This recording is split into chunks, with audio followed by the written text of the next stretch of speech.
Ready? Ready.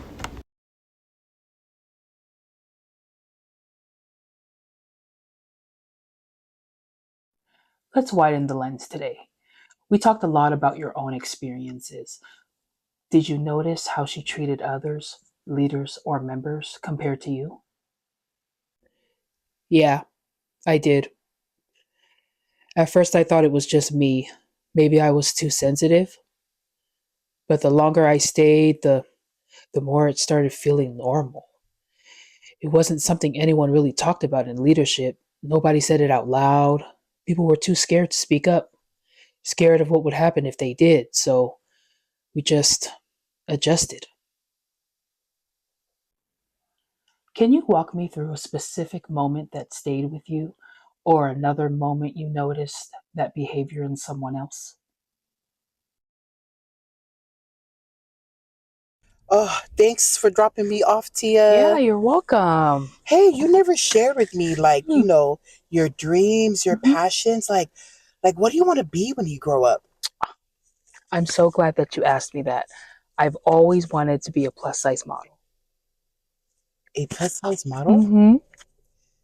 You know what? I think you're too old. You know what, Tia? God called you to ministry. He called you to full-time ministry. Hmm. At that point in my life, it mattered what she said, but I was also disappointed to hear her say that. But when she said, "But God called you to ministry," I felt that was straight from God's mouth. So I stopped pursuing my dreams and served in ministry full time. That must have felt confusing, especially being so young. What did you notice at that moment when she spoke to you like that? I was confused, but at the same time, if this is from God, maybe this is the route I should not go. I believed her, but I was also disappointed, and now I know she only said that to her benefit. She did not take your passion into consideration and downplayed your dreams, and that's time you cannot get back. After that conversation about your passion, did you begin noticing any similar dynamics in other situations? Yes. One day she asked me to drive her to a leader's house. This leader hadn't completed an assignment the way she wanted. Her frustration was obvious before we even left. And then she said something I wish she would have never said in front of me. Okay, Tia, let me just go inside and grab this real quick, okay? Okay.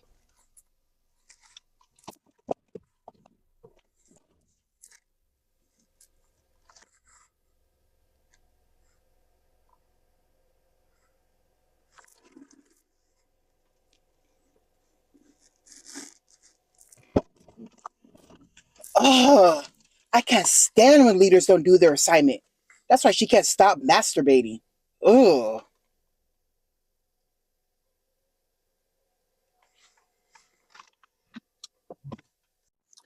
So she told you something that she should have never shared with someone else.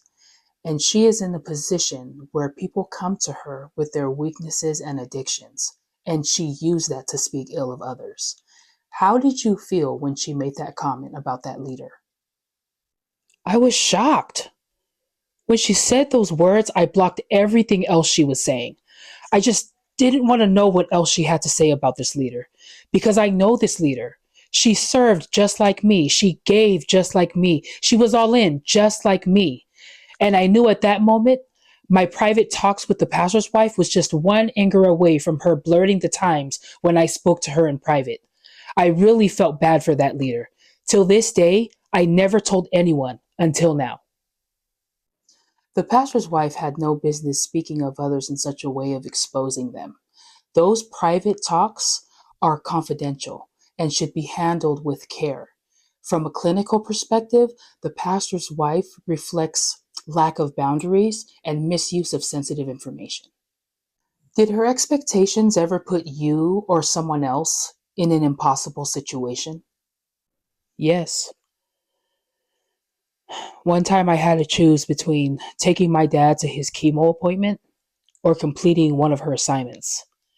I just remember her yelling at me and making me feel guilty for picking my dad over her. I arranged for someone to cover the task temporarily, but she wasn't happy.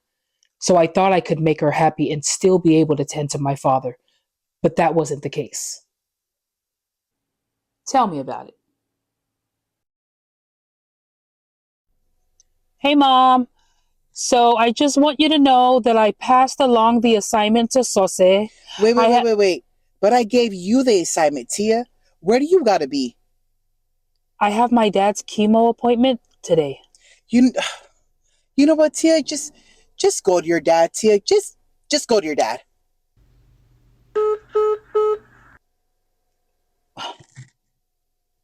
Okay, maybe I can still go and finish this assignment and then still have time to pick up that D. Yeah. Okay.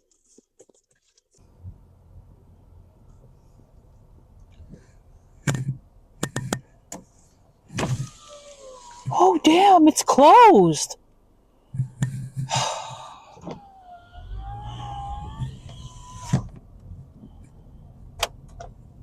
You were put in an unfair position, choosing between ministry and family.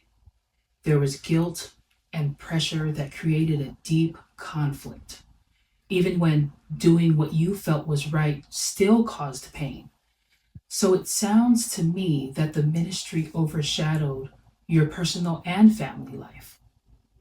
Yes, they taught us when we put God first. You mean putting them first was putting God first? Yes, putting them, the pastor and his family first, was pretty much putting God first. I was taught that when I did that, God would take care of my family. But it seemed to get worse for me. My relationship with my parents was not like it was before. The assignment took longer than I expected, as always.